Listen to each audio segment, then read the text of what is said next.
কি সুন্দর হয়েছে লোটে মাছের চপগুলো, দেখতে কিন্তু অসাধারণ লাগছে, একদম দোকানের মতো মনে হচ্ছে। অসাধারণ অসাধারণ। নমস্কার বন্ধুরা, আমি সাবিত্রী। আজকে আমার রান্নাঘরে নিয়ে চলে এলাম বর্ষার একটা সেরা মাছ, লোটে মাছ। ইলিশ মাছ তো আমরা সেরা মনে করি, তবে লোটে মাছটা কিন্তু আমরা সবাই খুবই পছন্দ করি, বেশিরভাগ মানুষ। তো এই লোটে মাছ দিয়ে কিন্তু আজকে বানাবো লোটে মাছের চপ। এটা কিন্তু খেতে দারুণ লাগে। আর কিভাবে বানাবেন সেটা যদি আপনারা সম্পূর্ণ ভিডিওটা দেখেন তাহলে কিন্তু সহজে বানিয়ে খেতে পারবেন। এখানে আমি 500 গ্রাম লোটে মাছ নিয়েছি, তবে এতটা লাগবে না, আমি কিন্তু বাড়িতে এটাকে অন্যরকম ভাবে রান্না করে খাবো, আর বাকিটা কিন্তু আজকে চপ বানাবো। আর হ্যাঁ, খুব বড় সাইজের পাইনি, মোটামুটি এই যে একটু ছোট সাইজের, তবে অসুবিধা নেই, চপ বানাবো যেহেতু। তো চলুন এবার এই লোটে মাছগুলোকে খুব ভালো করে পরিষ্কার করে নিই। আমি কাঁচি দিয়েই কাটছি। দেখুন, লোটে মাছ কাটা সব থেকে সহজ, যেভাবেই কাটেন না কেন।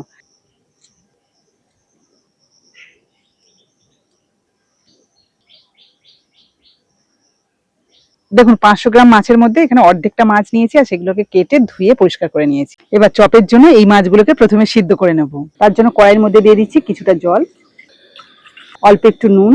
জলে নুন দেওয়ার পরে জলটাকে ভালো করে ফুটিয়ে নিলাম। এবারে কেটে ধুয়ে রাখা মাছগুলো দিয়ে দেবো। এই ফুটন্ত জলের মধ্যে মাছগুলোকে 1 মিনিট মতো রাখবো, তাতেই কিন্তু খুব সুন্দরভাবে সিদ্ধ হয়ে যাবে। গ্যাস অফ করে দিয়েছি। এবার কিন্তু আমি এই যে ঝাঁঝরির সাহায্যে মাছগুলোকে তুলে নেব। এবার দেখুন, এই যে মাছের শিরার এই কাঁটাটাকে আমি বের করে নিচ্ছি। এই যে খুব সহজে বেরিয়ে যায়, কোনো অসুবিধা হয় না। জাস্ট সাবধানে একটুখানি কাঁটাটাকে এইভাবে ধরে বের করে দিলে এই যে বেরিয়ে যায়।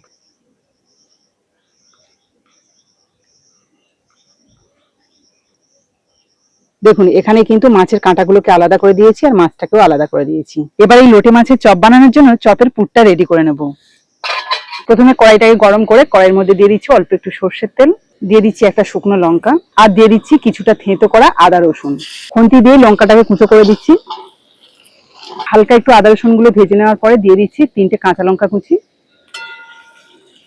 এবারে আমি এই যে কাঁটা ছাড়িয়ে যে মাছগুলো রেখেছিলাম সেগুলোকে দিয়ে দিচ্ছি।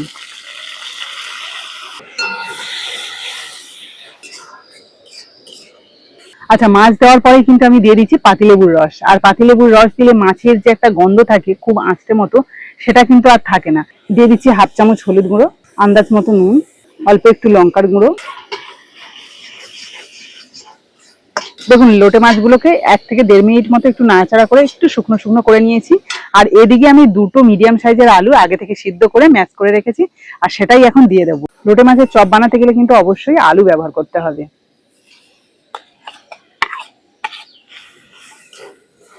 বাড়িতে বানাচ্ছি বলে দেখুন লোটে মাছের পরিমাণটাও কিন্তু বেশ অনেকটাই আছে। এটা যদি দোকান থেকে কিনে খান তাহলে কিন্তু লোটে মাছ খুবই কম পরিমাণে থাকবে, আর আলুর পরিমাণটা বেশি থাকবে। এবার দিয়ে দিচ্ছি অল্প একটু ধনেপাতা কুচি, যেহেতু লোটে মাছ আছে তার জন্য কিন্তু ধনেপাতা দেওয়া। আর তার সাথে দিয়ে দিচ্ছি ভাজা মশলা। চপ মানেই কিন্তু ভাজা মশলা অবশ্যই লাগবে। জিরে, ধনে, মৌরি আর শুকনো লঙ্কা একসাথে কিন্তু শুকনো কড়াইতে ভেজে নিয়ে আমি গুঁড়ো করে রেখেছিলাম, সেটাই দিয়ে দিলাম। আর দিয়ে দিচ্ছি অল্প একটু গরম মশলার গুঁড়ো। ব্যাস। দেখুন, একদম শুকনো শুকনো হয়ে গেছে। এটাকে আর বেশি নাড়াচাড়া করার দরকার নেই। এবার আমি নিচে নামিয়ে নেব। আর এটা ঠান্ডা হলে তবেই কিন্তু আমি চপের সেট দিয়ে নেব।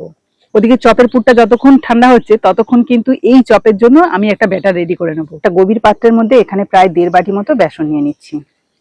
দিয়ে দিচ্ছি অল্প একটু হলুদ গুঁড়ো, স্বাদ মতো নুন, সামান্য একটু লঙ্কার গুঁড়ো, আর 2 কোয়া রসুন নিয়েছি, এটাকে গ্রেট করে দেবো। যেহেতু এটা লোটে মাছের চপ, রসুনের ফ্লেভার বা ধনে পাতার ফ্লেভার এগুলো কিন্তু একটু বেশি থাকলে ভালো লাগে। এটা অপশনাল, কিন্তু আপনারা দিতে পারেন, নাও দিতে পারেন। এবার অল্প অল্প জল দিয়ে থকথকে একটা ব্যাটার বানিয়ে নেব।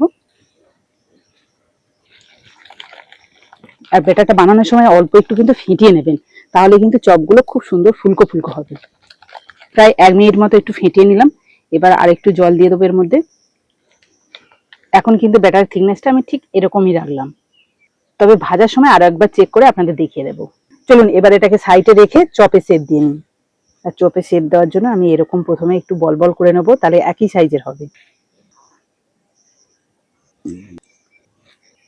দেখুন, এখানে কিন্তু অনেকগুলো বল বানিয়ে নিয়েছি, মানে যতগুলো বল হয়েছে ততগুলোই কিন্তু চপ হবে। তো চলুন এবার শেপ দিয়ে নিই। প্রথমে একটু 2 হাত দিয়ে একটু গোল করে নিলাম, তারপরে চ্যাপটা করে নেব। এদিকে একটা থালার উপরে শুকনো বেসন ছড়িয়ে রেখেছি, তার উপরে রাখছি। যাতে জড়িয়ে না যায়। সবগুলো চপে সেট দিয়ে নিয়েছি, ওপর থেকে আরেকটু শুকনো বেসন ছড়িয়ে দিচ্ছি। সবকিছু রেডি করে নিয়ে এবার কড়াইতে কিন্তু তেল দিয়ে দিচ্ছি। কড়াইতে তেলটা গরম হওয়ার পরে আমি কিন্তু ব্যাটারের মধ্যে 2 চামচ গরম তেল দিয়ে দিচ্ছি। এতে করে কিন্তু চপগুলো খুব সুন্দর মুচমুচে হয়। আর এর সাথে দিয়ে দিচ্ছি 1 চিমটি খাবার সোডা। এই দেখুন, এই যে চিমটি করে রয়েছে, এই 1 চিমটি খাবার সোডা দিলাম। এর জন্য কিন্তু চপগুলো ফুলকো ফুলকো হবে। তো এবার হাত দিয়ে আরেকটু মিশিয়ে নিচ্ছি ভালো করে। আচ্ছা, এবার আপনাদের দেখিয়ে দিচ্ছি ফাইনাল ব্যাটারের থিকনেসটা। এই দেখুন, একদম থকথকে একটা ব্যাটার রয়েছে। শেপ দেওয়া একটা করে চপ নিচ্ছি, ব্যাটারের মধ্যে দিলাম। ব্যাটারটাকে ভালোভাবে মাখিয়ে তেলের মধ্যে ছাড়বো। লোটে মাছের চপগুলো দেখুন, তেলে দেওয়ার সঙ্গে সঙ্গে কি সুন্দর ফুলে উঠেছে। এগুলোকে মিডিয়াম আছে খুব সুন্দর করে, মানে একদম লাল লাল করে ভেজে নেব। দেখুন, বিভিন্ন ধরনের চপ ভেজে ভেজে শেপটা কিন্তু একদম দোকানে যারা ভাজে ঠিক তাদের মতোই হয়ে গেছে। সবগুলোকে উল্টে পাল্টে একদম লাল লাল করে ভেজে নিলাম। এবার এগুলোকে তুলে নেব। দেখুন, তেল থেকে তোলার সঙ্গে সঙ্গে চপগুলোর গায়ে কিন্তু একটুও তেল লেগে নেই। ওই যে আমি গরম তেলটা দিয়েছিলাম, তার জন্য কিন্তু এই চপের গায়ে একটুও তেল লেগে থাকবে না এবং একদম মুচমুচেও হবে চপগুলো। পরের চপগুলো আমি একইভাবে ছাড়বো।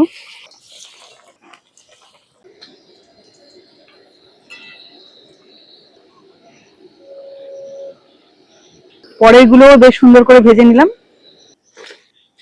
তো বন্ধুরা দেখুন, একদম অল্প সময়ের মধ্যে লোটে মাছের একদম ফুলকো ফুলকো মুচমুচে চপ বানিয়ে নিলাম, যেগুলো দেখতে কিন্তু অসাধারণ লাগছে, একদম দোকানের মতো মনে হচ্ছে। এবার আপনাদের একটু ভেঙে দেখাই কতটা মুচমুচে। দেখুন, ভেতরে কিন্তু লোটে মাছের পুর রয়েছে আর উপরে কিন্তু সুন্দর একটা পাতলা কোটিং, যেটা একদম মুচমুচে।